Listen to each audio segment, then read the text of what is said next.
Money doesn't change people. It reveals who they really are. My grandfather used to say that while counting out coins for the church collection plate every Sunday morning.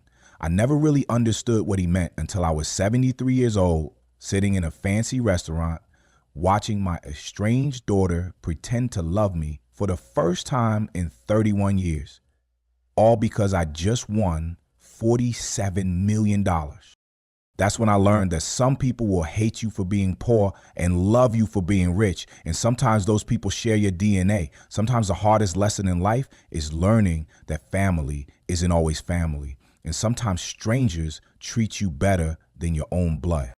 2. Emotionally charged hook. The call came at 6:47 p.m. on a Tuesday, exactly 4 hours after the Lottery Commission had held their press conference announcing that someone in Atlanta had won the biggest Powerball jackpot in Georgia history. Daddy? The voice was tentative, unfamiliar after 3 decades of silence. This is Amanda, your daughter. I set down my TV dinner and reached for the remote to mute the news, where they were still talking about the mystery winner. Me, who hadn't come forward yet. Amanda. I said her name like I was testing whether it still fit in my mouth. It's been a long time. I know, and I'm sorry about that. I've been thinking about you a lot lately, and I realize how foolish I've been. All these years wasted over something so stupid. And something so stupid, that's what she called it now. 31 years ago, when she was 22 and fresh out of college, she called it unforgivable. She called me a sellout, an Uncle Tom, a disgrace to our race. She said she never wanted to see me again, and for 31 years, she kept that promise. Until today, until the news broke about a 73-year-old retired school janitor in Atlanta becoming one of the richest men in Georgia. I was hoping, she continued, her voice getting stronger, more confident, that maybe we could have dinner, catch up. I'd love for you to meet your grandchildren. Grandchildren. I had grandchildren I had never met, and my daughter was dangling them like bait on a hook 4 hours after the biggest lottery win in state history. Have you ever had someone who cut you out of their life suddenly reappear when your circumstances change? Hit subscribe and drop your city in the comments. Where are you watching from? Let's see where our brotherhood stretches, because what I'm about to tell you will make you question everything you think you know about family, forgiveness, and the price of being true to yourself. I was born Lucas Thomas in 1951 in rural Georgia, about 40 miles south of Atlanta, in a town so small it didn't even have a traffic light. My daddy, Samuel Thomas, worked 3 jobs: farming tobacco in the mornings, loading trucks at the depot in the afternoons, and cleaning offices at night. My mama, Ruth Thomas, took in washing and ironing for the white families in town and somehow still managed to keep our little house spotless and our bellies full. We lived in a 2-room sharecropper's shack with walls made of pine boards and newspaper, but Mama made it feel like a palace. She'd hang clean white sheets on the clothesline that stretched from our back porch to the old oak tree, and they'd snap in the breeze like flags of surrender. But we weren't surrendering to nothing. We were fighting every day just to survive with dignity. Lucas, Mama would say while she ironed shirts by lamplight, you listen to me good. We might not have much, but we got pride. You hold your head up, you treat people right, and you remember that being poor ain't the same as being worthless. Daddy was a quiet man with hands like leather and a back bent from years of hard labor, but he was the wisest person I ever knew. Every evening after his 3rd job, he'd sit on our front porch and teach me lessons that no school could provide. Son, he'd say, watching the sun set over the cotton fields, life's going to test you. It's going to try to make you bitter, try to make you angry, try to make you give up on being decent. But you remember this: how you treat people when you got nothing says everything about who you are. How you treat people when you got something says everything about who you become. I carried those words with me when I started school, walking 3 miles each way to the colored school that had hand-me-down books and broken windows that let in the cold during winter and the heat during summer. But our teacher, Miss Washington, made us feel like we were getting the finest education in the world. Education is freedom, she'd tell us, standing in front of a chalkboard that was more gray than black. Every book you read, Every lesson you learn, every dream you dare to dream is a step away from limitation and a step toward possibility. I believed her with everything I had. I studied by candlelight when we couldn't afford kerosene for the lamps. I walked to the public library in town every Saturday, even though I had to use the colored entrance and could only check out 3 books at a time.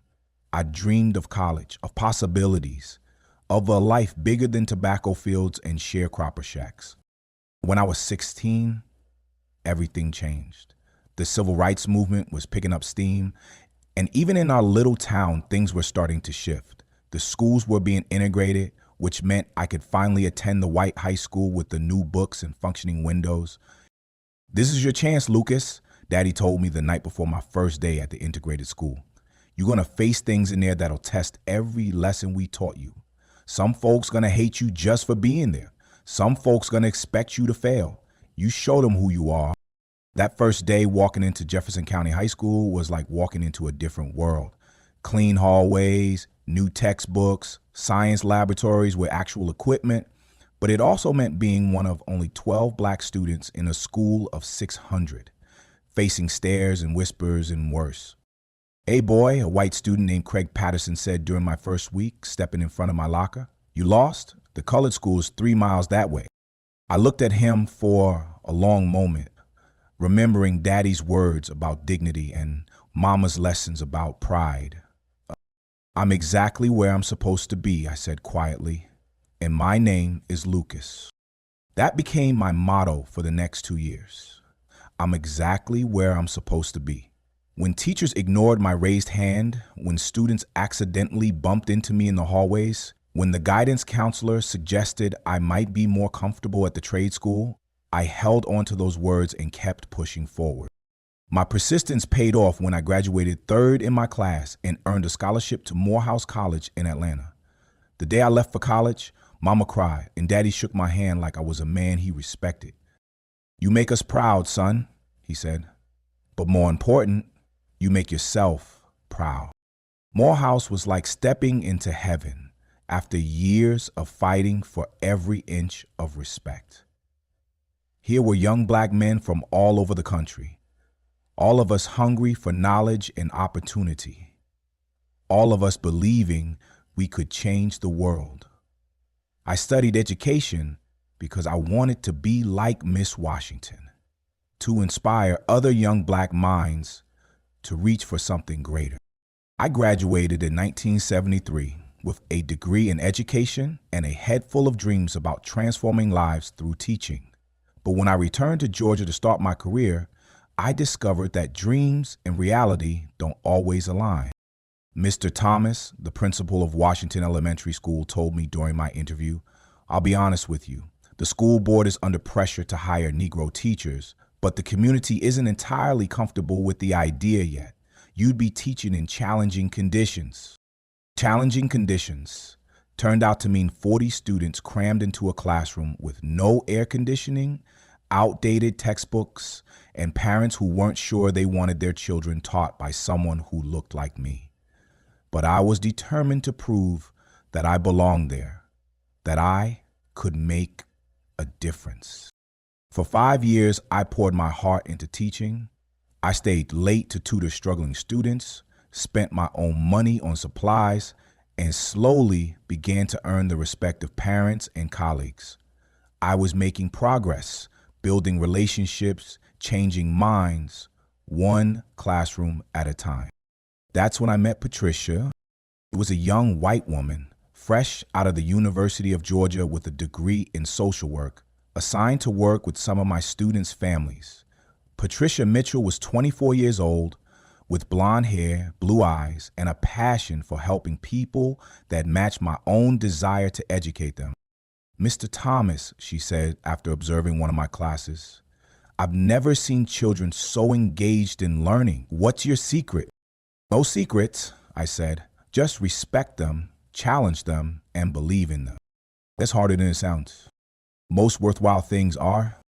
We started working together on cases involving my students, then began meeting for coffee to discuss education and social reform. Patricia was different from any white person I'd ever known. She genuinely believed in equality, fought for justice, and treated me like an equal rather than a token. "Lucas," she said one evening as we walked through downtown Atlanta, "do you ever think about what the world will look like for our children?" "Our children?" "I mean children in general," she said quickly, but there was something in her eyes that suggested she meant something more specific.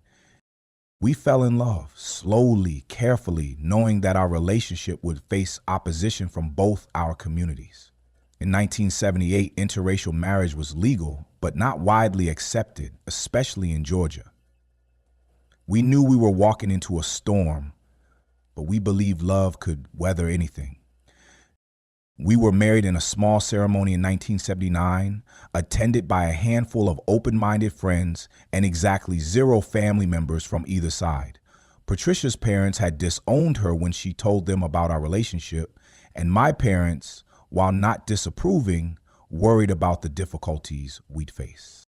"Love is beautiful," Mama told me, "but the world can be ugly to people who love differently."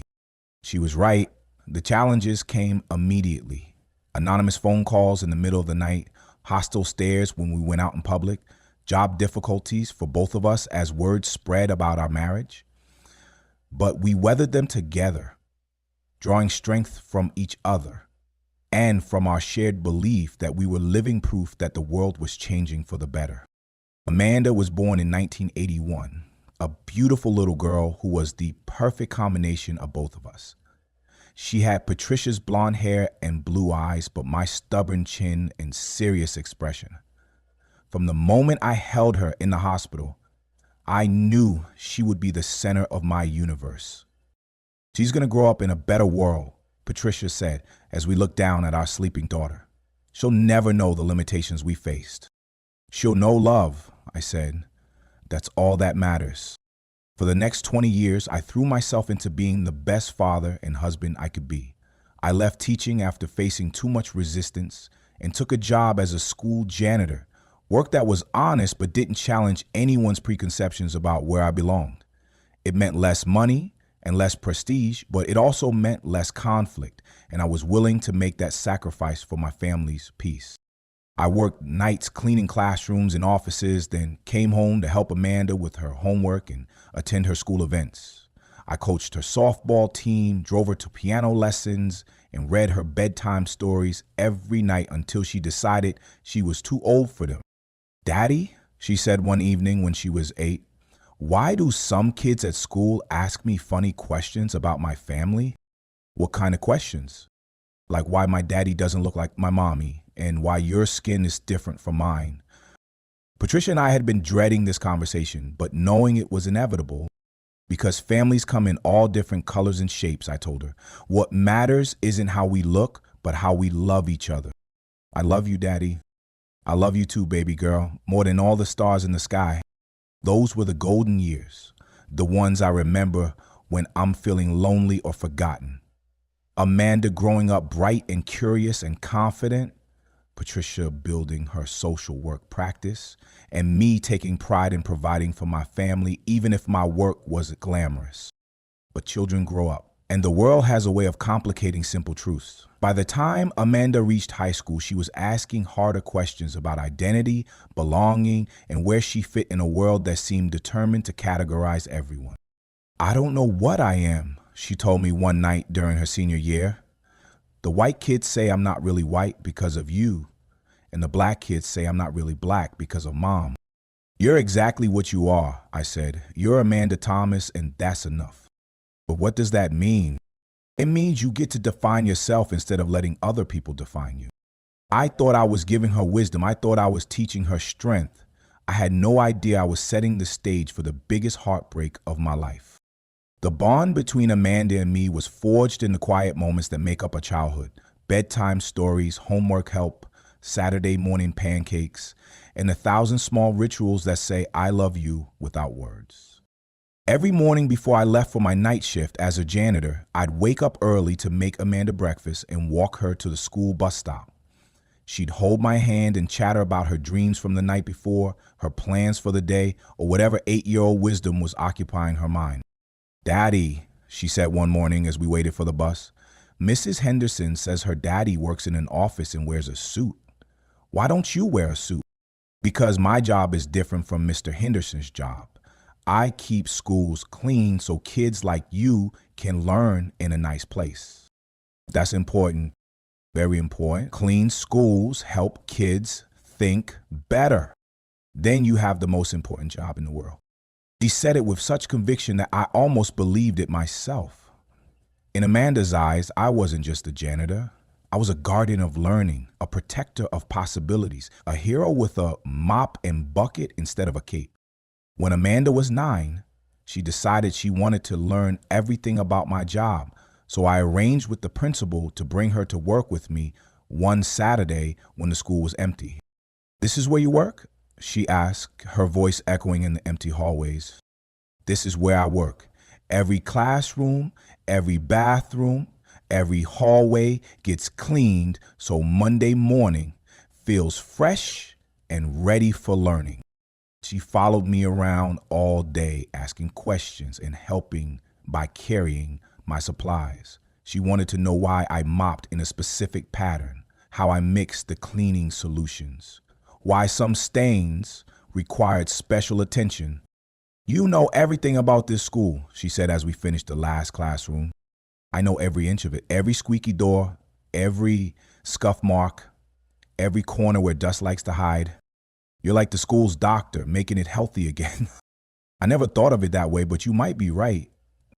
That day, watching Amanda take pride in my work, seeing the respect in her eyes for what I did every night, I felt like the richest man in the world. She understood that work had dignity regardless of its status, that taking care of things was noble, that love could be expressed through service. Our Saturday adventures became a tradition. We'd go to the hardware store where Amanda would help me pick out cleaning supplies, asking the clerk detailed questions about the differences between various products. We'd visit the library where she'd check out books about science and history while I read the newspaper. We'd end up at the diner where the waitress, Miss Betty, always saved us the booth by the window. "How's my favorite girl today?" Miss Betty would ask. "Learning about chemicals and solutions and the science of cleaning," Amanda would say seriously. "Sounds important." Everything Daddy does is important.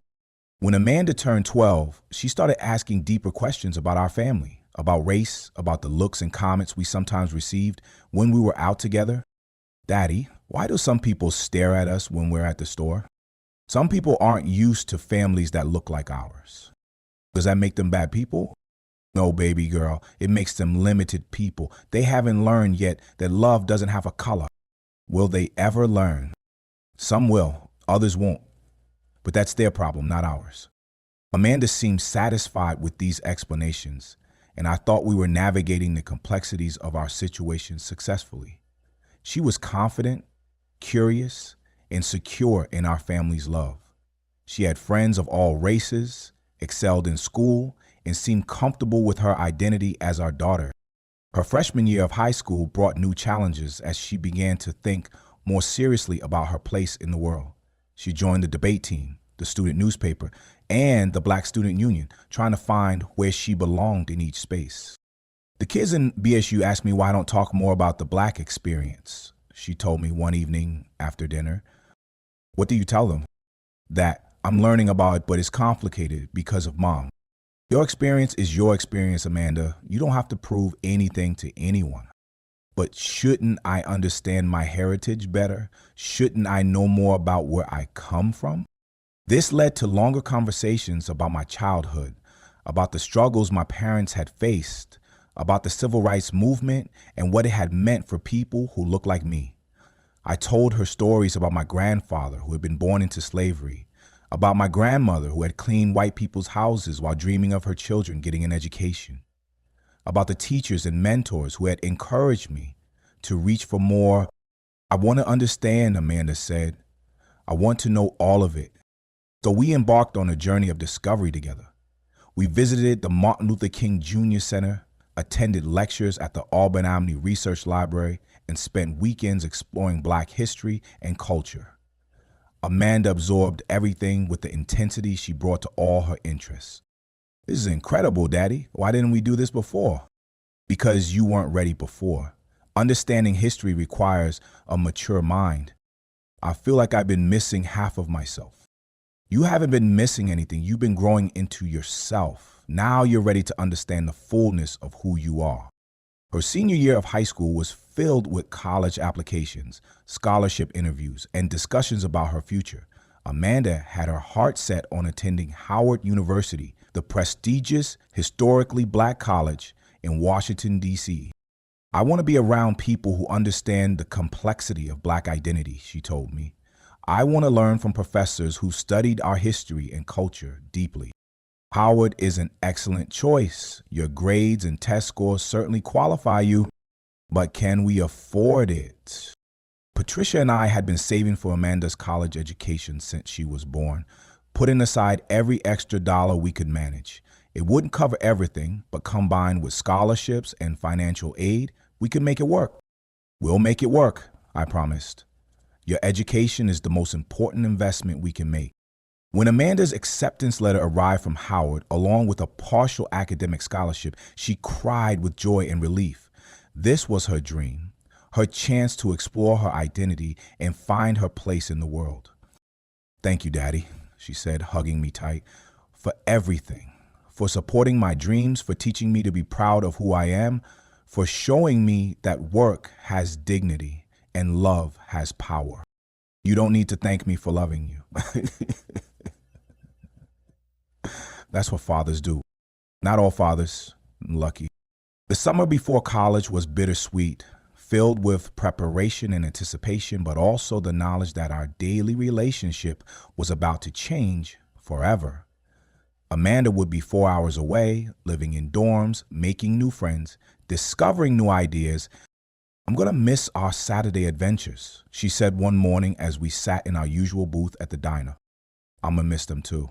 But you ready for new adventures? What if I get to Howard and don't fit in there either? Then you'll create your own place.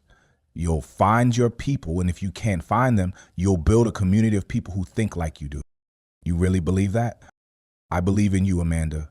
I believe you're strong enough to handle whatever comes, smart enough to learn from it, and brave enough to stay true to yourself.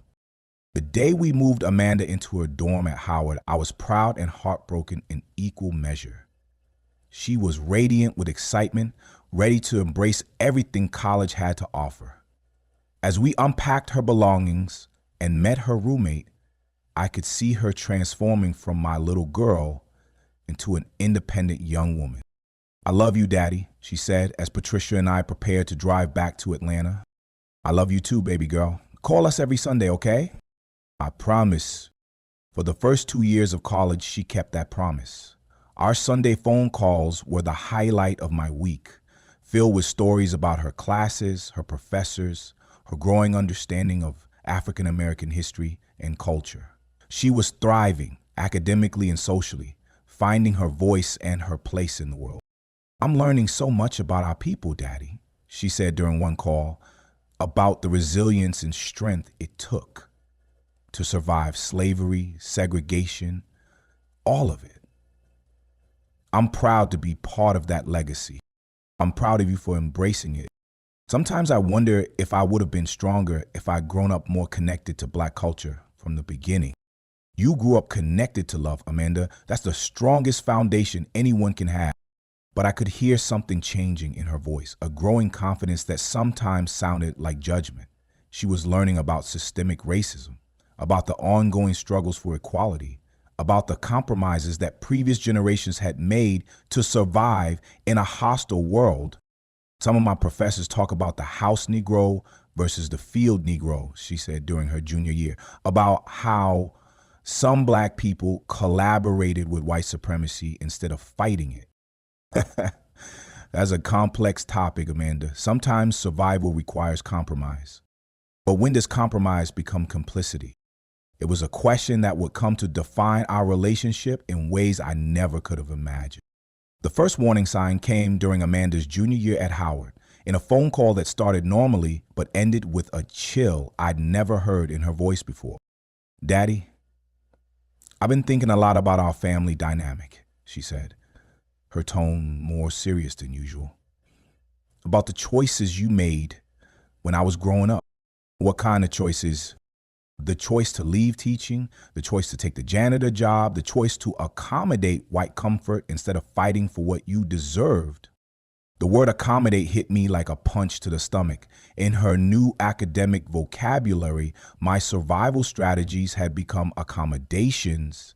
My practical decisions had become surrender. Amanda, I made those choices to provide for our family and keep peace. Sometimes you have to pick your battles.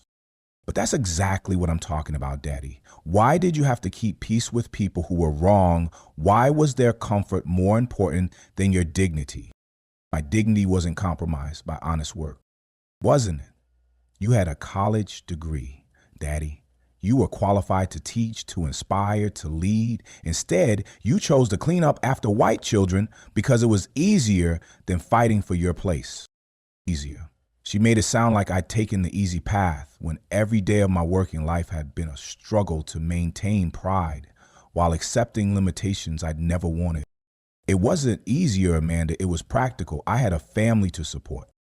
Granddaddy supported his family too, but he didn't compromise his principles to do it. Your granddaddy lived in a different time with different options. Did he? Or did he just have more courage? The conversation ended awkwardly, with both of us claiming we'd talk more later, but neither of us knowing how to bridge the growing gap between my practical wisdom and her idealistic judgment. The second warning sign came during Christmas break of her junior year. Amanda came home full of new ideas, new anger, and a new way of seeing our family that made me increasingly uncomfortable. Mom, she said to Patricia over dinner, do you ever think about the privilege you had in this relationship? What kind of privilege? Patricia asked, clearly caught off guard. White privilege. The privilege of being able to date and marry a black man without losing your racial identity. Daddy had to give up parts of himself to make you comfortable in white spaces. I never asked your father to give up anything. You didn't have to ask. The system demanded it, and he complied to make your life easier. I watched this conversation with growing alarm. Amanda was talking about our marriage like it had been some kind of racial transaction rather than a love story. Amanda, I said carefully, your mother and I made decisions together. No one forced me to do anything, didn't they? When you took the janitor job, wasn't that because teaching challenged too many white people's assumptions about where you belong? I took the janitor job because it provided steady work and benefits for our family. You took it because it was safe, because it didn't threaten anyone, because it allowed you to stay invisible. Invisible. My daughter was rewriting the story of my life, turning my sacrifices into character flaws, my love for my family into a betrayal of my race. I was never invisible to the people who mattered. Weren't you? How many of your white coworkers knew about your education? How many knew about your dreams? How many saw you as anything more than just another black man with a mop? The conversation continued like this for the rest of her break, with Amanda challenging every choice I'd made, every compromise I'd accepted, every moment when I'd chosen family stability over racial confrontation. She learned a new language at Howard, a language of systemic analysis and historical criticism, and she was using it to dissect my life like a specimen in a laboratory. She's just discovering her intellectual voice, Patricia said after Amanda had gone to bed. She'll find balance eventually. This isn't about balance. This is about judgment. She's decided I'm some kind of sellout. She's young and passionate. Remember when you were her age? You probably questioned your parents' choices too. I questioned whether I was working hard enough to honor their sacrifices. She's questioning whether my sacrifices were honorable at all. The third warning sign came during her senior year when Amanda announced she'd changed her major from education to African American studies and was planning to pursue a graduate degree in Black liberation theology. I want to dedicate my life to fighting the systems that oppress people like Granddaddy and force people like you to compromise your dignity for survival. No one forced me to compromise anything, Amanda. The system did, white supremacy did, and instead of fighting it, you accommodated it. You became complicit in your own oppression. Complicit in my own oppression, this was the language she learned to describe my life, my choices, my love for my family, everything I'd done to provide for her, to create opportunities for her, to show her that love could transcend racial boundaries, had been reframed as collaboration with the enemy. Amanda, I want you to think carefully about what you're saying. You're suggesting that my marriage to your mother, my choice to prioritize family stability, my decision to work honest jobs to support you, all of that was betrayal? I'm saying that personal choices exist within political systems. Your individual happiness contributed to systemic oppression by normalizing Black accommodation to white supremacy. So my love for your mother was politically wrong? Your marriage to mom wasn't wrong. Your willingness to diminish yourself for that marriage was. I looked at my daughter, this brilliant young woman I'd raised and loved and sacrificed for, and realized I was looking at a stranger. She'd taken everything beautiful about our family and transformed it into an academic case study about racial dynamics and power structures. What would you have me do differently? Fight, resist, refuse to accept less than what you deserve. Show me that Black men don't have to make themselves small to survive. I showed you that Black men protect and provide for their families by any means necessary.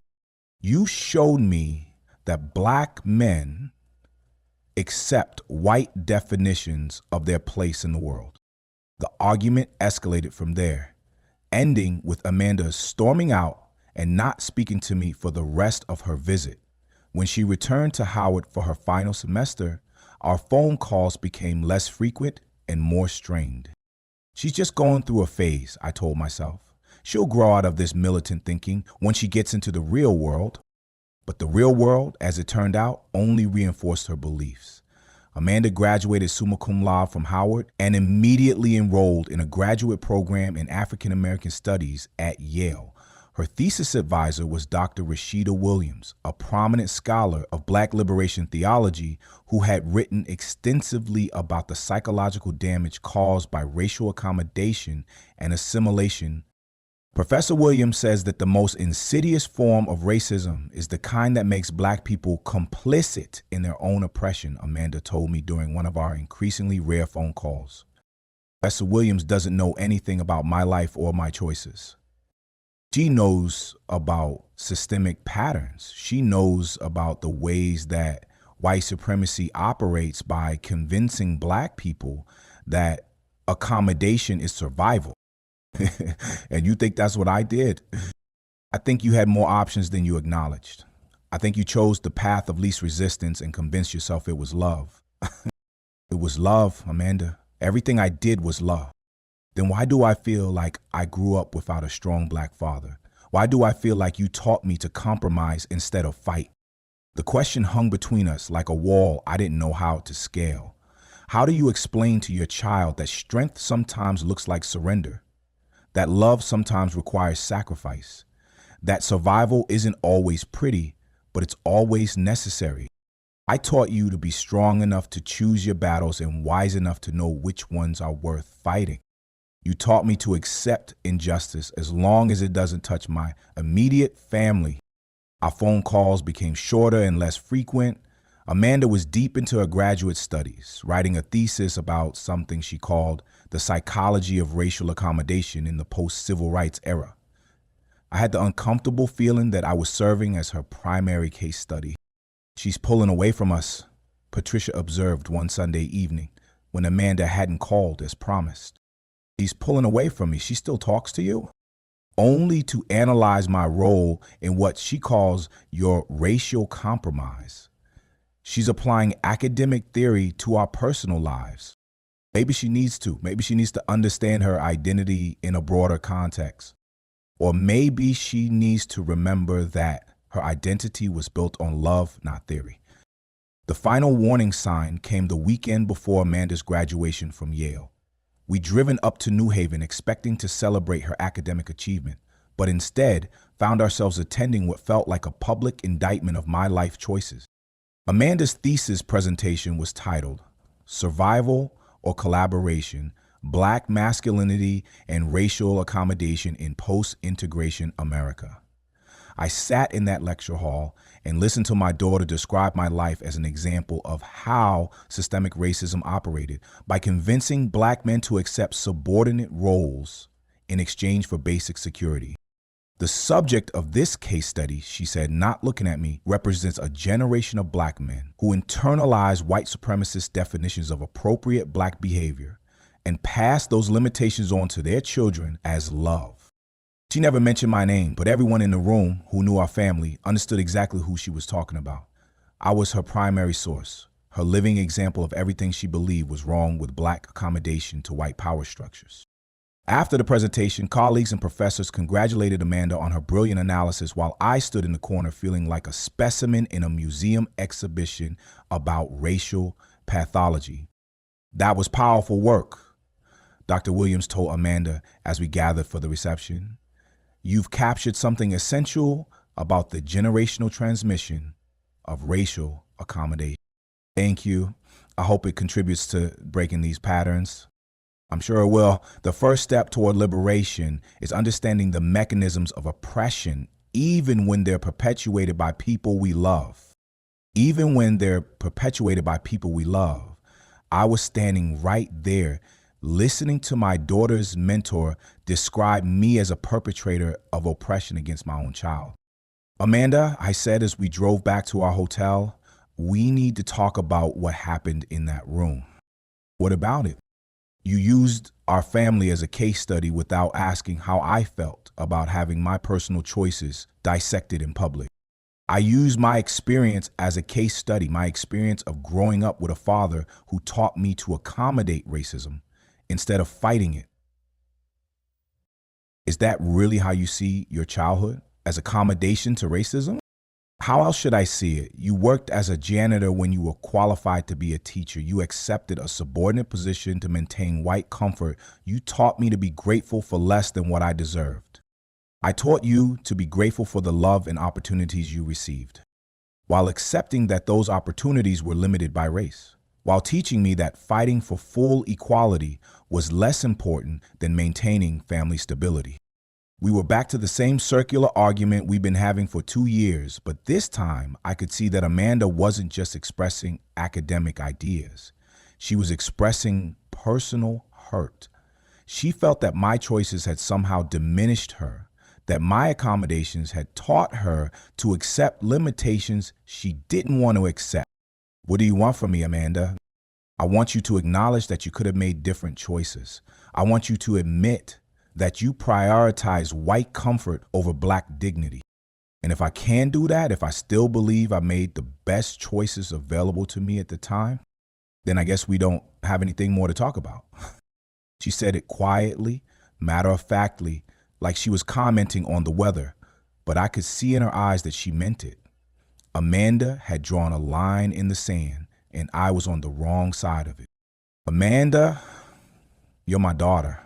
Nothing you learn in school, no theory you embrace, no ideology you adopt can change that. Being your daughter is exactly why this matters so much. I needed you to show me how to fight, and instead you showed me how to surrender. I showed you how to love and be loved across racial lines. I showed you how to build a family that transcended society's limitations. You showed me how to accept those limitations as permanent. The conversation ended there, and it was the last real conversation we would have for 31 years. Amanda graduated from Yale with highest honors and immediately enrolled in a doctoral program at UC Berkeley. She stopped calling on Sundays. She stopped coming home for holidays. When Patricia and I sent letters, they were returned unopened. When we tried to call, our calls went straight to voicemail. She's making a statement, Patricia said, as we sat in our empty house that first Christmas without Amanda. She's trying to force you to see her perspective. Her perspective is that I'm some kind of race traitor who damaged her by loving her. Give her time, she'll come around. But time passed, and Amanda didn't come around. Years turned into decades, and our daughter remained absent from our lives, communicating her judgment through silence. We heard about her occasionally through mutual acquaintances. She'd finished her PhD, become a professor of African American studies. written books about racial identity and liberation theology. She'd married another professor, had children, built a life that deliberately excluded us. Maybe we should try to contact her, Patricia would suggest every few years. She knows where we are, I respond. She knows our phone number hasn't changed. When she's ready to talk, she'll call. But as the years passed, I began to suspect that Amanda would never be ready to talk. She'd made her choice, drawn her line, and decided that having a relationship with me would compromise her principles in ways she couldn't accept. I try not to take it personally, but how do you not take it personally when your own child decides you're not worth knowing? How do you not question every choice you made when the person you made those choices for rejects them as fundamentally wrong? Maybe she was right, I said to Patricia one night as we sat watching TV in our quiet house. Maybe I was too accommodating. Maybe I should have fought harder. You fought for what mattered most, your family. Amanda will understand that someday. Will she? It's been 15 years, Patricia. At what point do we accept that she's not coming back? She's coming back. I have to believe that. Patricia held on to hope longer than I did. She sent birthday cards that were never acknowledged, Christmas presents that were never opened, letters that were never answered. But eventually, even her optimism began to fade. I miss my daughter, she said one evening as we looked through old photo albums. I miss her too. Do you think we'll ever see her again? I don't know. I hope so. But hope became harder to maintain as the years accumulated. Amanda wasn't just absent from our lives. She was actively avoiding us, deliberately maintaining a distance that felt more like punishment than estrangement. By the time Patricia died in 2019, we hadn't spoken to Amanda in 28 years. I tried to notify her about her mother's death, leaving messages with her university and sending letters to her last known address. She never responded, never came to the funeral, never acknowledged that the woman who had raised her was gone. Standing at Patricia's graveside, surrounded by friends and neighbors, but not my daughter, I finally accepted that Amanda had made her choice. Whatever principles she was protecting, whatever statement she was making, it was more important to her than family, more valuable than love, more sacred than forgiveness. I'm sorry, Patricia, I whispered as they lowered her casket into the ground. I'm sorry I couldn't bring our daughter home. For the next 5 years, I lived alone in the house where Amanda had grown up, surrounded by memories of the little girl who used to think I was a hero and the young woman who had decided I was a disappointment. I kept working as a janitor until I turned 72, not because I had to, but because the routine gave me purpose and the work gave me dignity. I played the lottery every week, always choosing the same numbers. Amanda's birthday, Patricia's birthday, our wedding anniversary. It wasn't about winning, it was about hope, about believing that somehow, someday, luck might bring something good into my life. And then on a Tuesday in November 2024, luck finally smiled on me. Or maybe it was fate.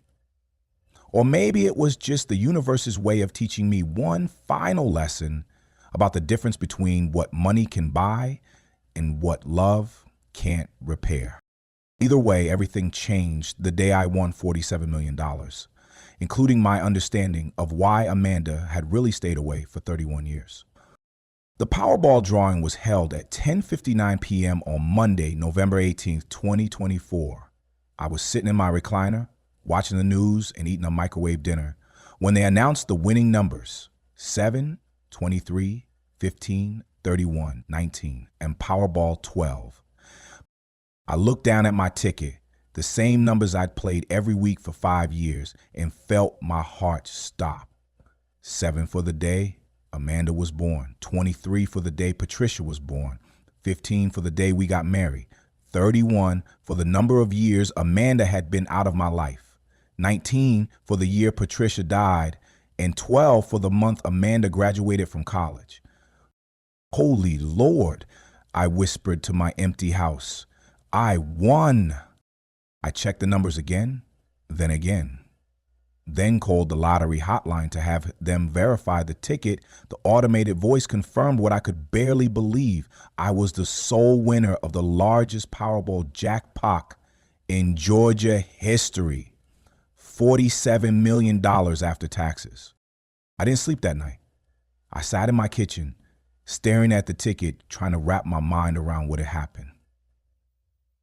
After 73 years of living paycheck to paycheck, working jobs that other people looked down on, making do with less while dreaming of more, I was suddenly rich beyond anything I'd ever imagined. The first person I wanted to call was Amanda. The first person I wanted to share this impossible news with was the daughter who hadn't spoken to me in 3 decades. For a moment, I even reached for the phone, my muscle memory overriding the reality of our estrangement. But then I remembered the silence, the returned letters, the absence at her mother's funeral. Amanda had made it clear that she wanted nothing to do with me. Money wouldn't change that, or so I thought. I spent Tuesday making the necessary arrangements, contacting a lawyer, setting up meetings with financial advisors, figuring out how to claim the prize without immediately becoming a target for every scammer and long-lost relative in Georgia. By Tuesday afternoon, the news had broken. A 73-year-old retired janitor from Atlanta had won the lottery. The reporters found me by evening. I stood on my front porch, camera lights blazing, microphones thrust in my face, and gave a brief statement about being grateful and planning to use the money responsibly. I mentioned wanting to help my community, support education, and honor my late wife's memory through charitable giving. I did not mention that I had a daughter who had been absent from my life for 31 years. I did not mention that the numbers I'd played were a map of my broken family. I did not mention that all the money in the world couldn't buy back the relationship that mattered most to me. The story ran on local news at 6 p.m. By 6:47 p.m., my phone was ringing. I almost dropped the phone. After 31 years of silence, Amanda's voice sounded exactly the same. Soft, intelligent, with that slight hesitation she'd always had when she was nervous about something. Amanda, I saw the news. I can't believe it. $47 million. There was excitement in her voice, genuine happiness for my good fortune. But there was something else too, something that made my stomach tighten with an emotion I couldn't quite name. It's been a surprising day, I said carefully. I'll bet. Daddy, I can't tell you how happy I am for you. You deserve this. After all the years of working so hard, sacrificing for our family, you deserve something wonderful. Sacrificing for our family, the same sacrifices she'd once called accommodation and complicity were now being reframed as noble self-denial worthy of cosmic reward. I've been thinking about you a lot lately, she continued, and I could hear her gaining confidence as she spoke. I've been realizing how foolish I've been staying away all these years over something so insignificant. My supposed betrayal of my race, my alleged accommodation to white supremacy, my failure to model proper Black resistance, all of it was now insignificant. It's been 31 years, Amanda. I know, and I'm so sorry about that. I was young and stupid and full of academic theories that seemed more important than family. I've grown up a lot since then. Academic theories. The principles that have been more important than our relationship, the ideological purity that had kept her away from her mother's funeral, were now being dismissed as youthful foolishness. I was hoping, she said, her voice growing warmer, more persuasive, that maybe we could have dinner, catch up. I'd love for you to meet your grandchildren. Malik is 16 now and Zoe is 14. They're incredible kids and they've been asking about their grandfather. Grandchildren. I had grandchildren who had been asking about me, or maybe they had been asking about the grandfather they'd never met. And now their mother had a reason to introduce them to him. They know about me. Of course they know about you. I've told them stories about their grandfather who worked so hard to provide for his family, who put me through college, who loved their grandmother with his whole heart. stories. She'd been telling stories about me while refusing to speak to me, curating my image for her children while denying them access to the actual person. What kind of stories? Happy stories? Stories about Saturday mornings at the diner, about how you taught me that work has dignity, about how you and mom built a love that transcended racial boundaries. These were the same experiences she'd once analyzed as examples of racial accommodation and psychological damage.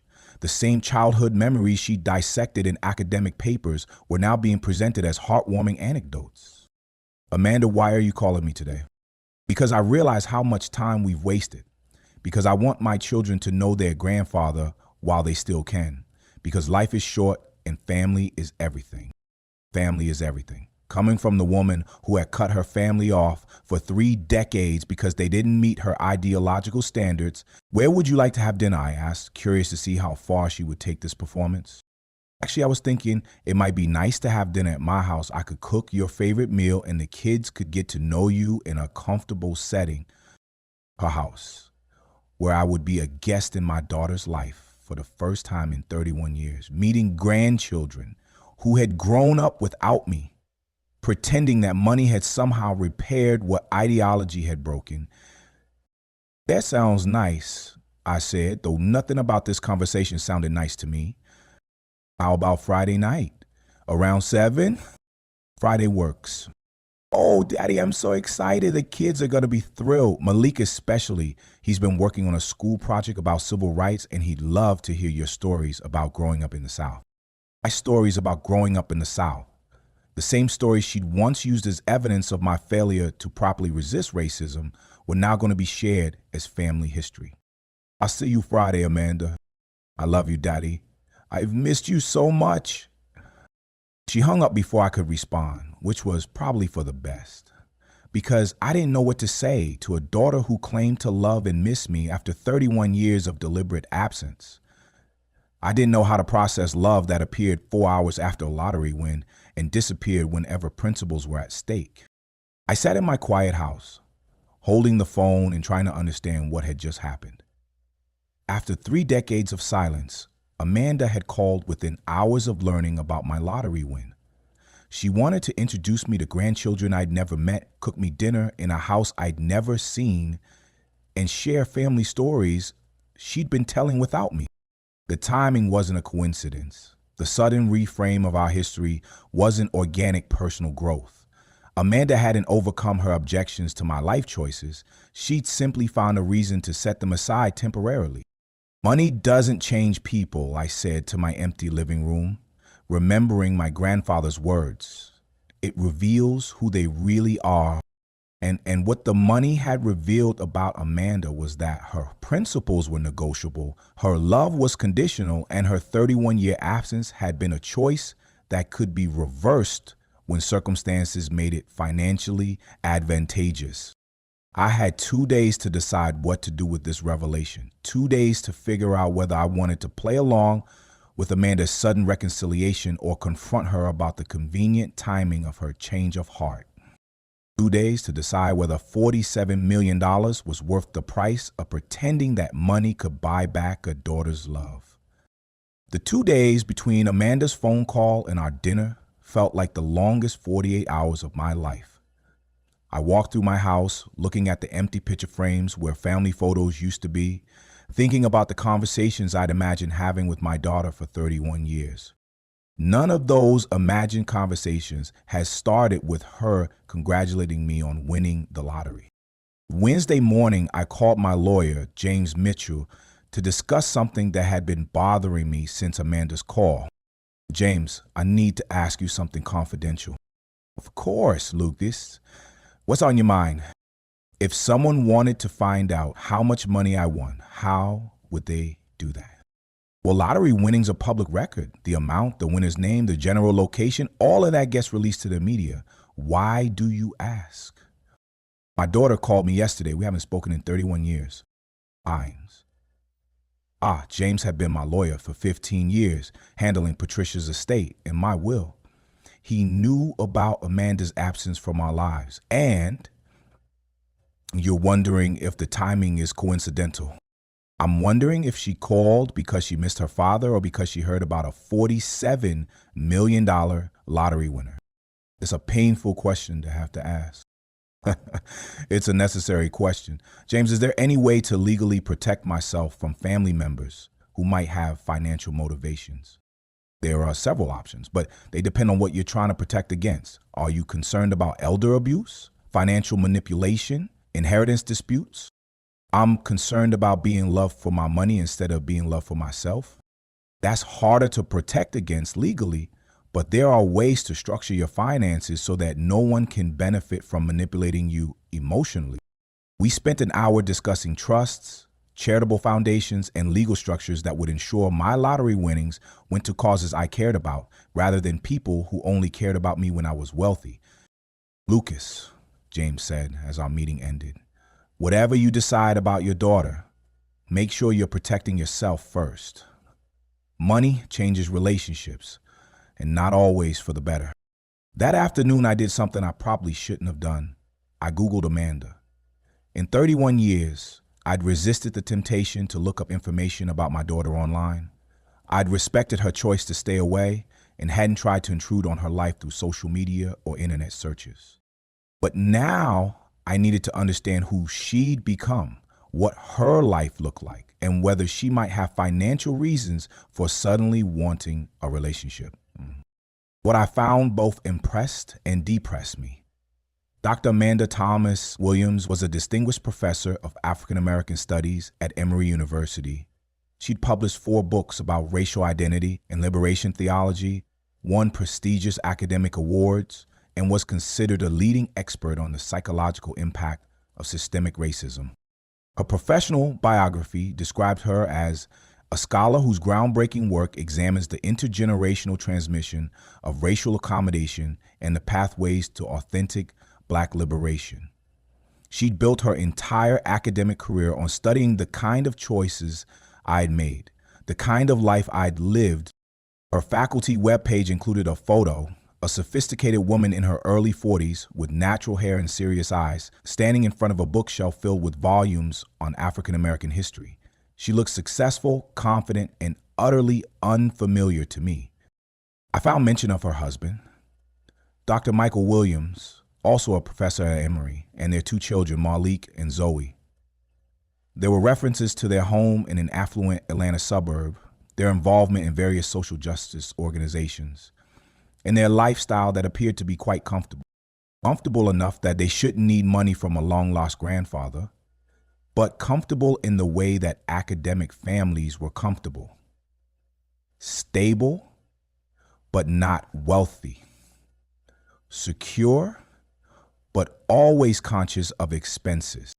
Daddy, Amanda had said on the phone, you deserve this. After all the years of working so hard, sacrificing for our family. But according to her academic work, those sacrifices hadn't been noble. They'd been examples of racial accommodation that perpetuated systemic oppression.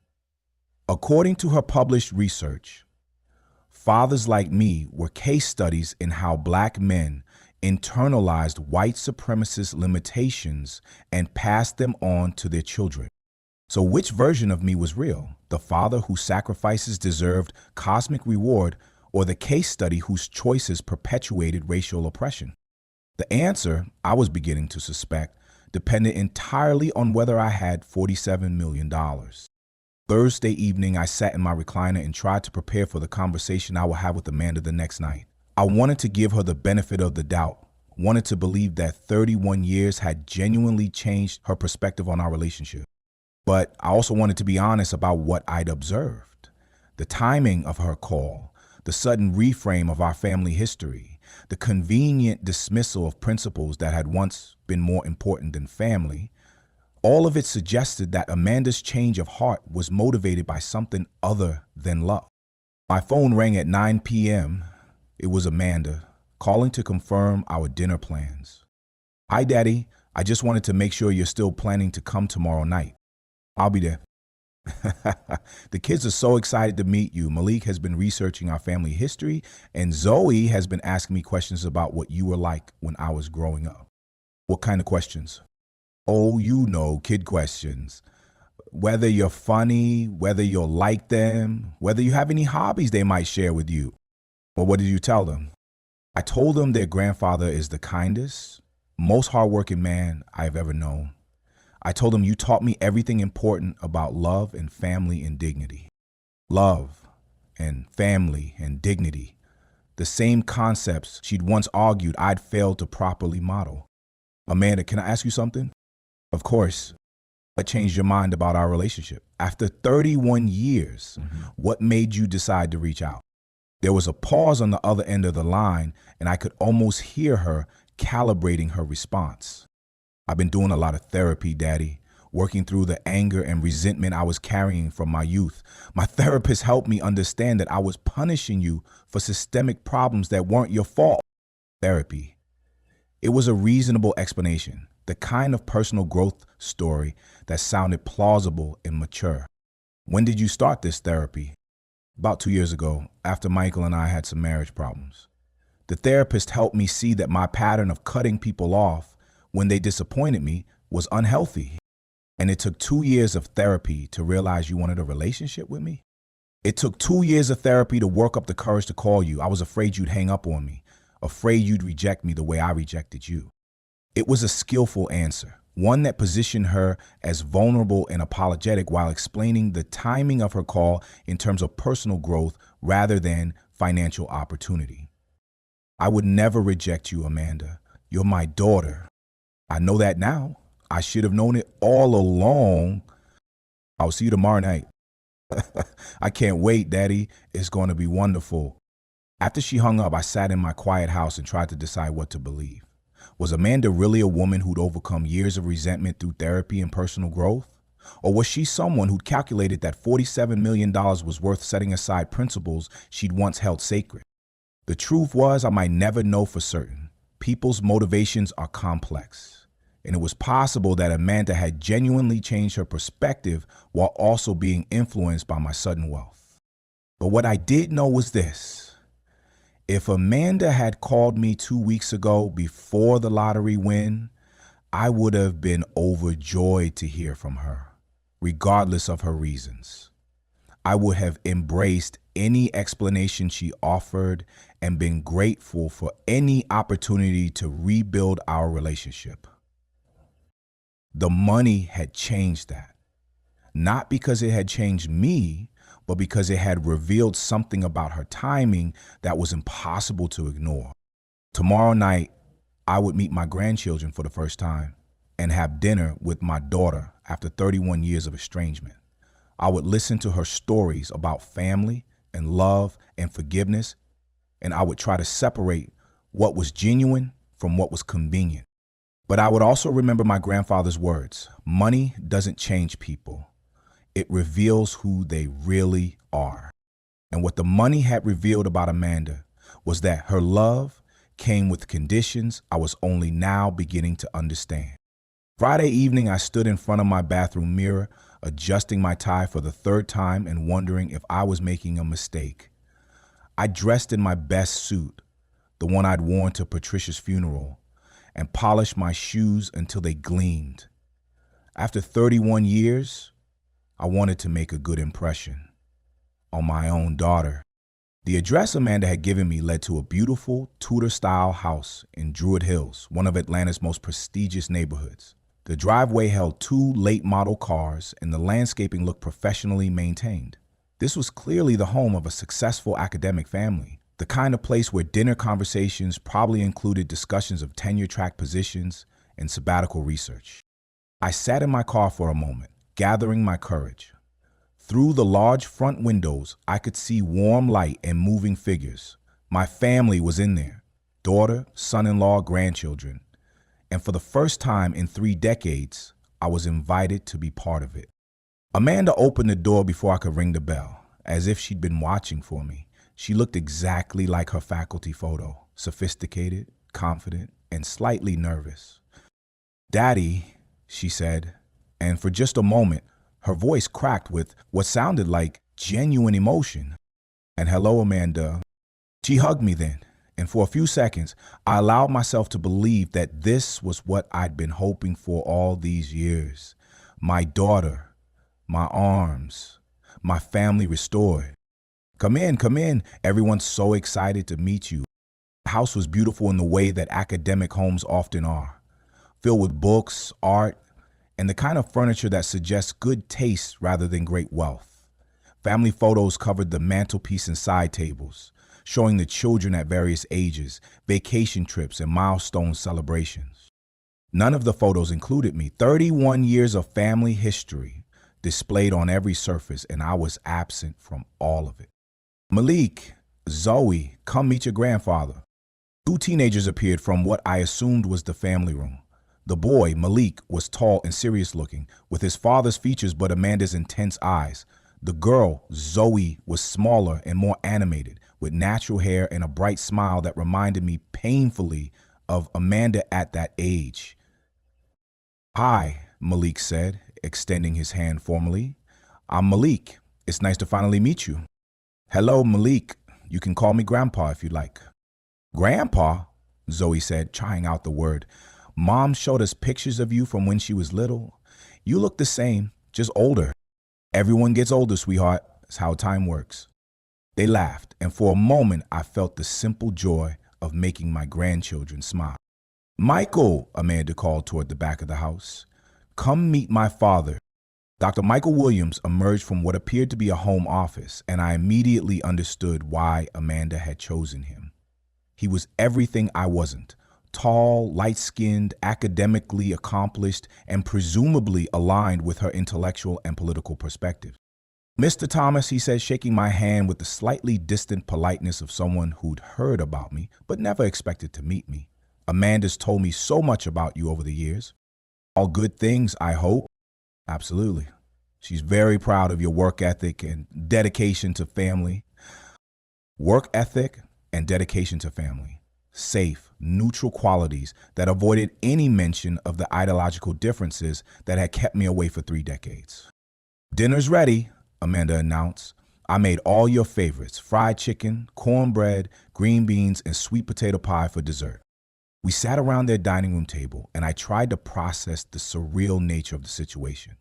Here I was, having dinner with my family for the first time since Amanda was in college, eating food she'd prepared while her children asked polite questions about my life.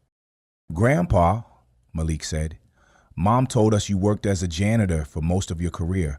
What was that like? I glanced at Amanda, wondering how she'd frame my career choices for her children. It was honest work, I said carefully. I kept schools clean, so children like you could learn in a good environment. Mom says you chose that job so you could provide stability for your family, even though you were qualified to be a teacher. Qualified to be a teacher. That was one way to describe it. Another way would be to say that I'd been forced out of teaching because of racial resistance and had taken whatever work was available to support my family. Your mother's right. Family stability was my priority. That's so admirable, Zoe said. Making sacrifices for the people you love.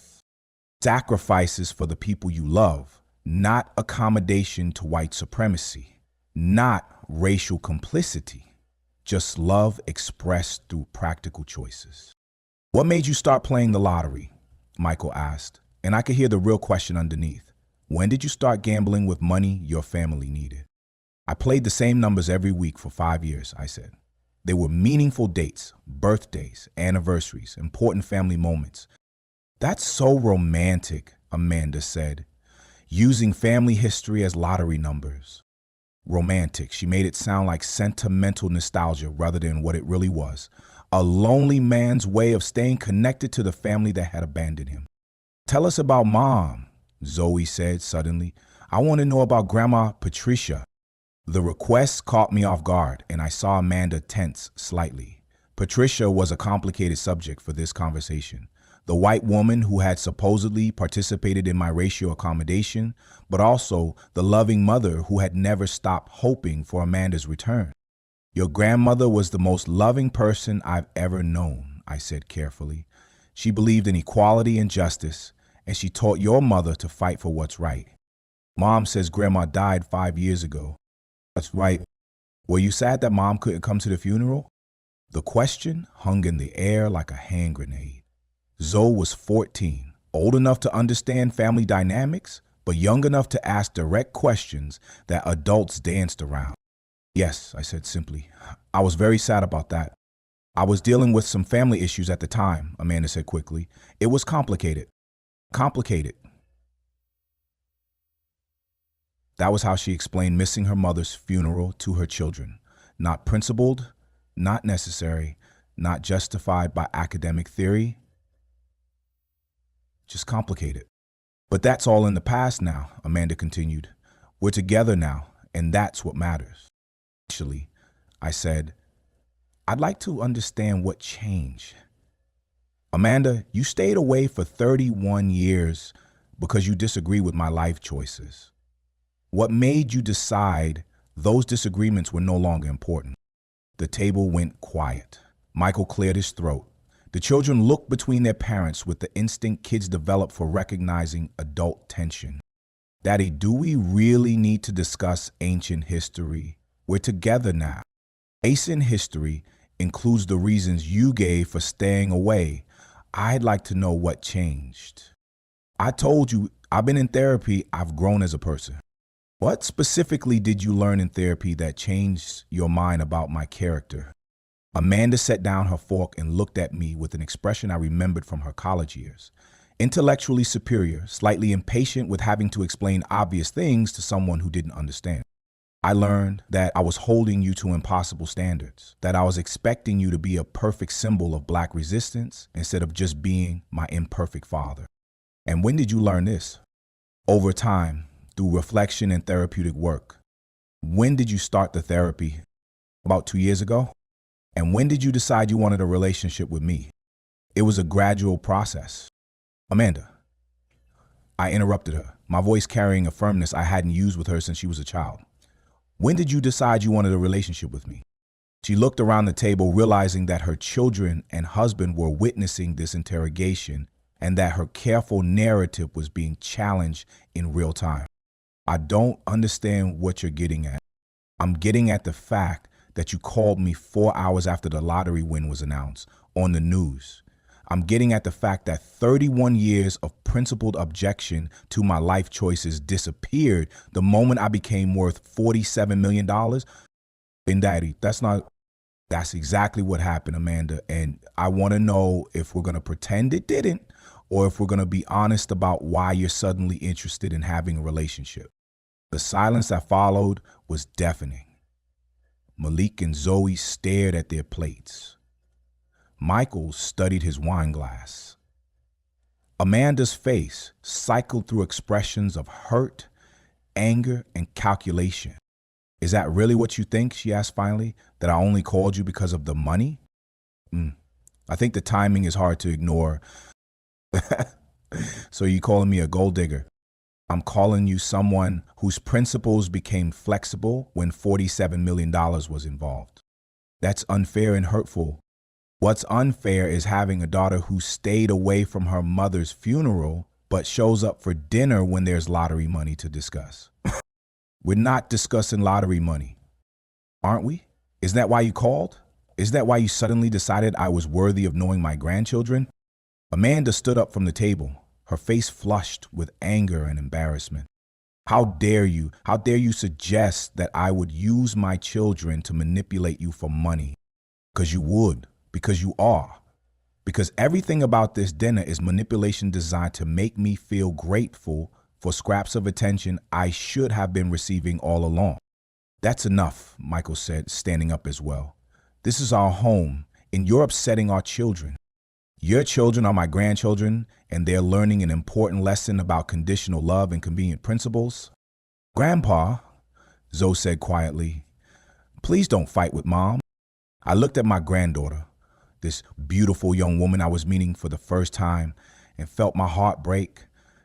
She was caught in the middle of an adult conflict she didn't understand, witnessing the destruction of a relationship she'd been told was being repaired. You're right, sweetheart. I'm sorry for raising my voice.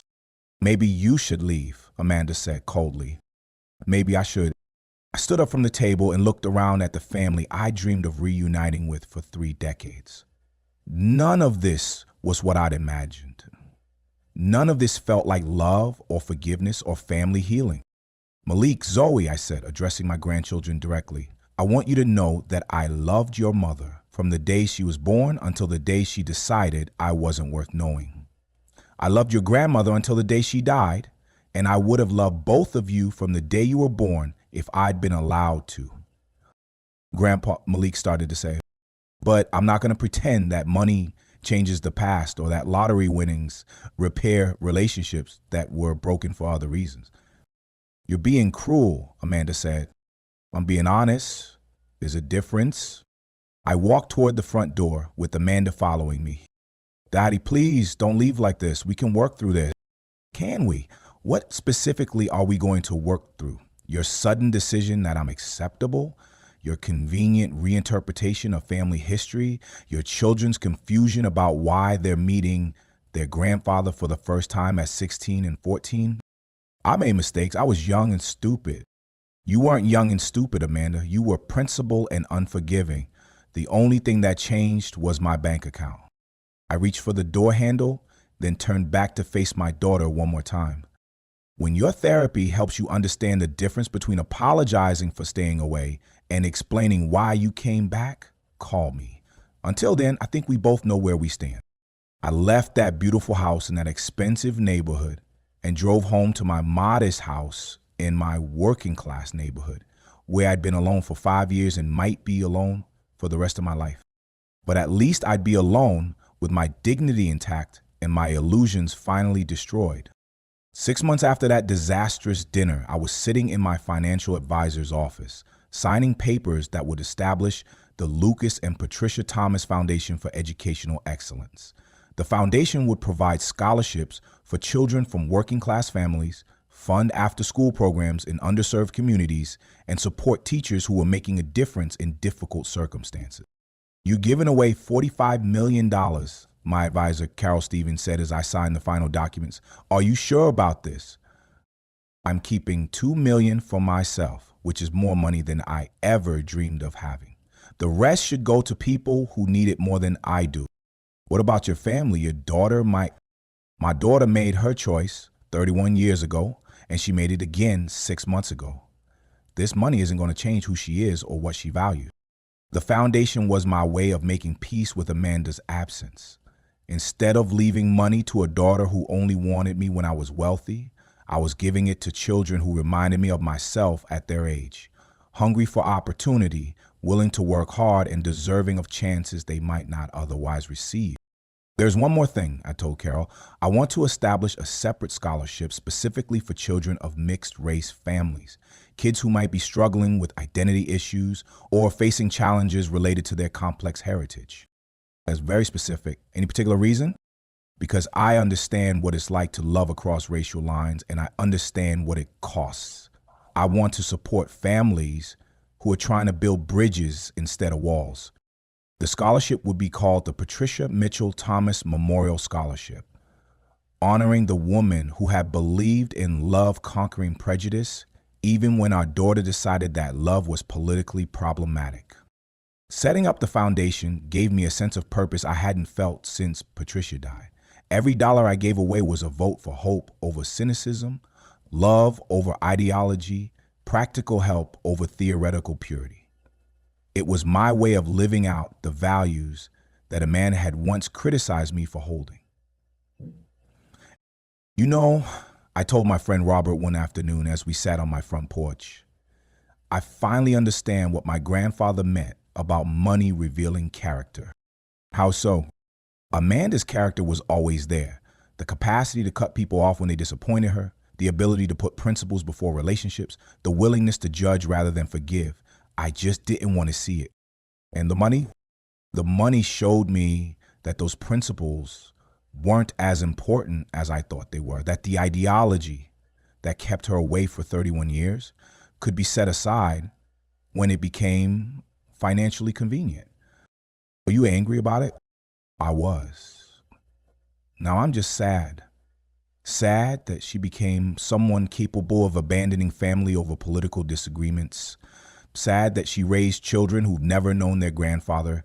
Sad that Patricia died believing Amanda would come around eventually.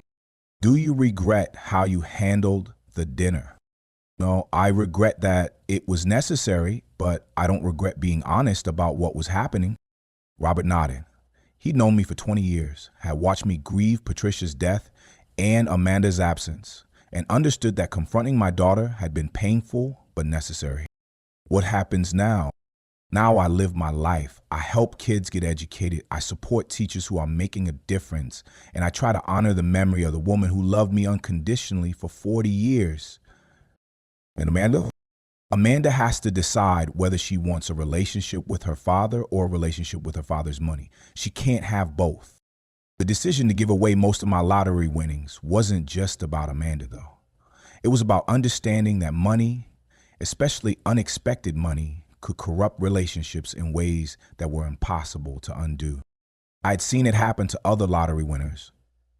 Family members appearing out of nowhere, old friends suddenly becoming very friendly, distant relatives discovering genealogical connections they'd never mentioned before. Money changed the dynamics of every relationship, making it impossible to know whether people loved you or loved your bank account. The hardest part, I told Dr. Sarah Johnson, the therapist I'd started seeing after the dinner, is that I'll never know if Amanda had genuine feelings about wanting a relationship or if it was all about the money. Does it matter? I think it does. Because if there was any genuine desire for reconciliation, maybe there's hope for the future. But if it was purely financial, then I've been mourning a relationship that was never real. What do you think? I think Amanda is smart enough to convince herself that her motivations were pure. I think she's probably told herself a story about how the lottery win was just a coincidence that gave her the courage to reach out. But you don't believe that story. I believe Amanda believes it, but I also believe she would never have called if I'd remained a poor retired janitor. The therapy was helping me process not just Amanda's recent reappearance, but the entire 31-year estrangement. I was beginning to understand that our conflict hadn't really been about my career choices or racial politics. It had been about control. Amanda needed to feel superior to you, Dr. Johnson explained. She needed to position herself as more enlightened, more principled, more racially conscious than her father. Maintaining that superiority required keeping you at a distance.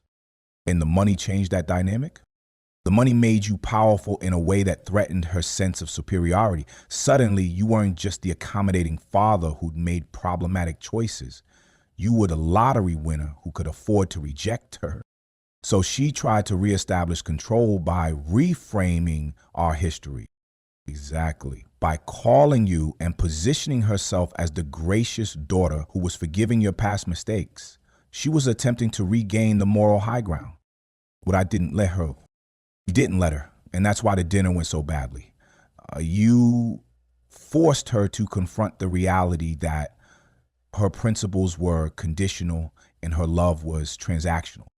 Understanding the psychology of our relationship didn't make it hurt less, but it did help me make peace with the choices I'd made. I hadn't been a perfect father, but I'd been a loving one. I hadn't been a perfect black man, but I'd been an honest one. I hadn't been a perfect husband, but I'd been a faithful one. If you hear nothing else from me, remember this. I told a group of young fathers at a community center where I'd been invited to speak. Love your children unconditionally, but don't accept conditional love in return. Teach them values, but don't let them use those values as weapons against you. And remember that being a good parent sometimes means accepting that your children might become people you don't like very much. The audience was quiet, processing advice that was harder and more realistic than most parenting wisdom. What about forgiveness? Asked the young man whose daughter had recently started college. Don't we have to forgive family no matter what? Forgiveness doesn't mean accepting abuse or manipulation. It means letting go of anger that's hurting you more than it's hurting them. You can forgive someone and still choose not to have them in your life. Have you forgiven your daughter? I've forgiven the little girl who used to think I was a hero. I'm still working on forgiving the woman who decided I was a disappointment. After the talk, several men approached me privately to share their own stories of estranged children, broken relationships, and the painful discovery that love didn't always conquer ideological differences. "Thank you for being honest," one father said. "My son cut me off 3 years ago because he thinks I'm too conservative. Everyone keeps telling me to just apologize and make peace, but I don't know how to apologize for my core beliefs." "You don't," I told him. "You love him, you leave the door open, and you accept that he might choose ideology over family. It hurts, but it's his choice to make." These conversations reminded me that Amanda and I weren't unique. All across America, families were being torn apart by political and ideological differences that seemed more important than blood ties. Children were rejecting parents whose values didn't align with what they learned in college. Parents were disowning children whose beliefs challenged their worldview. The difference, I told Dr. Johnson during one of our sessions, is that most of these families don't have to deal with sudden wealth complicating an already difficult situation. How do you think Amanda is processing what happened? I think she's telling herself that I've become greedy and materialistic, that the money changed me in ways that make a relationship impossible. It's easier than admitting that the money revealed something about her that she doesn't want to face. Do you miss her? I miss the daughter I thought I had. I miss the little girl who loved me unconditionally. I miss the relationship I thought we'd repair someday. But I don't miss the woman who showed up at my door asking for dinner 4 hours after a lottery win. What about your grandchildren? That was the hardest part. Malik and Zoe had been caught in the middle of an adult conflict they didn't create and couldn't resolve. They were innocent victims of their mother's choices and my refusal to pretend those choices were acceptable. I hope someday they'll understand why I couldn't play along with their mother's performance. I hope they'll realize that real relationships require honesty, even when honesty is painful. And if they don't, then they'll have learned their mother's lesson about conditional love and convenient principles, and that'll be their choice to make. A year after the lottery win, I received a letter from Malik. He tracked down my address through public records and wanted to thank me for the scholarship I'd established for mixed-race students. He'd applied for it, been accepted, and would be using it to attend Morehouse College in the fall. "Dear Grandpa," the letter began, "I know things ended badly between you and Mom, but I wanted you to know that I've been thinking a lot about that dinner and the questions you asked. I think I understand now why you were upset about the timing of Mom's call. I also want you to know that I learned more about you in one evening than I'd learned in 16 years of hearing stories about you." He went on to write about his struggles with identity, his questions about where he belonged in a world that seemed determined to categorize everyone, and his hope that college would help him figure out who he wanted to become. I hope someday we can have a relationship that isn't complicated by adult problems I don't understand. I hope you'll be proud of the man I become, even if you're not proud of the family I come from. I wrote back immediately telling him that I was already proud of him, that identity was something he got to define for himself, and that my door would always be open regardless of what happened between his mother and me. We've been corresponding ever since. Malik is now a freshman at Morehouse, studying business with a minor in African American studies. He writes thoughtful letters about his classes, his struggles with racial identity, and his growing understanding of the complexity of Black experience in America. "I think I understand now why you and Mom disagreed," he wrote in his most recent letter.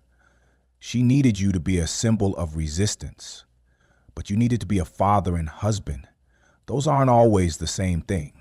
Through Malik, I've learned that Zoe is thriving in high school, that Michael and Amanda's marriage is struggling, and that the family is dealing with financial pressures that make my lottery win even more relevant to their situation. "Mom still talks about you sometimes," Malik wrote. "She says you're punishing her for past mistakes and using your money to control the relationship." "Tell your mother," I wrote back, that I'm not using my money to control anything. I'm using my money to help other people because that's what feels right. If she wants a relationship with me, the money has nothing to do with it. 2 years after winning the lottery, I'm 75 years old and richer in ways that have nothing to do with money. The foundation has awarded scholarships to 200 students, funded after-school programs in 12 communities, and supported teachers who are making a difference in difficult circumstances. I volunteer at the community center, mentor young fathers who are struggling with family relationships, and spend my evenings reading books about forgiveness, family dynamics, and the price of standing up for your principles. Money doesn't change people, I told a reporter who was doing a follow-up story about lottery winners and how their lives had changed. It reveals who they really are. And sometimes what it reveals isn't very pretty. Do you regret winning? I regret that winning showed me truths about my family that I would have preferred not to know, but I don't regret having the resources to help other families avoid some of the struggles mine went through. What about your daughter? What about her? Do you think you'll ever reconcile? That's up to her. She knows where I am. She knows what I value, and she knows that my love for her doesn't depend on agreeing with her ideology. If she wants a relationship based on those terms, I'm ready. If she wants a relationship based on other terms, she'll be disappointed. The interviewer published a story about a lottery winner who'd given away most of his money to educational causes and refused to be manipulated by family members who suddenly wanted a relationship. The story went viral, generating hundreds of comments from people who'd experienced similar family dynamics. "You did the right thing," wrote one commenter. "Money reveals character, and your daughter revealed hers. As someone who cut off contact with my father for political reasons, thank you for showing me what I put him through," wrote another. "I think I need to call him." But the comment that meant the most came from someone who signed it proud granddaughter. "Grandpa, I hope someday I'll be brave enough to have the conversation with Mom that you tried to have with her. Thank you for standing up for truth, even when it cost you the relationship you wanted most. I love you." It was signed Z. Zoe had been reading about me online, understanding more about our family dynamics, and reaching her own conclusions about what had happened that night at dinner. My granddaughter was learning the same lesson I'd learned at 73. Sometimes the people you love disappoint you, and sometimes standing up for yourself requires accepting loss. The money had revealed who Amanda really was, but it had also revealed who Malik and Zoe could become if they chose courage over convenience, truth over comfort, and authentic relationships over performed ones. In the end, that might be the most valuable inheritance I could leave them. This morning, like every morning for the past 3 years, I woke up in my modest house, made coffee, and sat on my front porch, watching the neighborhood come alive. The sunrise looks the same as it did before I won the lottery. The birds sound the same, and the world moves at the same pace it always has. The only thing that's different is my understanding of what really matters. Today marks exactly 3 years since I won $47 million. And lost the illusion that my daughter loved me unconditionally. It's been 3 years since I learned that money doesn't change people, but reveals who they've always been underneath the surface. And it's been 3 years since I made the decision to give away most of that money rather than let it corrupt the relationships that actually matter to me. My phone buzzed with a text message from Malik, who's now a junior at Morehouse and working on his own understanding of what it means to be a black man in America. "Happy lottery anniversary, Grandpa. Thank you for teaching me that integrity costs more than money can buy." That text message is worth more than all $47 million I won, because it comes from someone who loves me for who I am rather than what I have. The Lucas and Patricia Thomas Foundation awarded its 500th scholarship last month to a young woman from rural Georgia whose story reminded me of my own journey from poverty to possibility. She wrote me a thank you letter that said, "Mr. Thomas, you don't know me, but you've changed my life by believing that education can overcome any obstacle." She's wrong about one thing. I do know her. She's every child who's ever dreamed of something bigger than their circumstances, every young person who's willing to work hard for the chance to prove themselves, every kid who needs someone to believe in their potential. That's who I was at her age, and that's who I've chosen to support with the money that could have bought me things I didn't need or relationships that wouldn't have been real. Amanda sends birthday cards now, generic cards with generic messages about hoping I'm well and thinking of me. She's never acknowledged what happened at that dinner 3 years ago, never apologized for the timing of her call, never admitted that money influenced her sudden desire for reconciliation. I don't respond to the cards, not because I'm angry, but because I've learned the difference between someone who wants a relationship and someone who wants to maintain the appearance of having tried to have one. Don't you miss her? My friend Robert asked me yesterday as we sat in our usual spot at the diner where Amanda and I used to have our Saturday adventures. I miss the daughter I thought I had, I said. But I don't miss pretending that conditional love is the same as unconditional love. What if she changes? What if she really learns to love you without conditions? Then she'll prove it through actions, not birthday cards. She'll have conversations instead of sending greetings. She'll acknowledge what happened instead of pretending it didn't. And if she doesn't, then I'll keep living my life, helping other people's children and being grateful for the grandchildren who've chosen to know me despite their mother's choices. Zoe graduated from high school last month and will be attending Spelman College in the fall on a combination of academic scholarships and her own merit. She's never asked me for money, never mentioned my lottery win, never suggested that my wealth should influence our relationship. She writes me letters about her hopes for college, her dreams of becoming a social worker like her late grandmother, Patricia, and her determination to build bridges between communities rather than walls within families. I want to help families stay together, she wrote in her last letter. I want to understand why people choose ideology over love and help them find their way back to each other. Maybe she'll succeed where Patricia and I failed. Maybe she'll be able to help her mother understand that love doesn't require agreement and that family relationships are more important than political purity. Or maybe she'll learn what I learned, that some people are incapable of loving without conditions, and the healthiest response is to accept that reality rather than trying to change it. If this story hit home with you, I want you to remember something. Money doesn't change people, but it sure reveals who they really are. Don't let anyone convince you that sudden wealth, sudden success, or sudden change in circumstances obligates you to accept treatment you wouldn't have accepted before. Real love doesn't have a price tag. Real family doesn't disappear when times are hard and reappear when times are good. Real relationships are built on who you are, not what you have.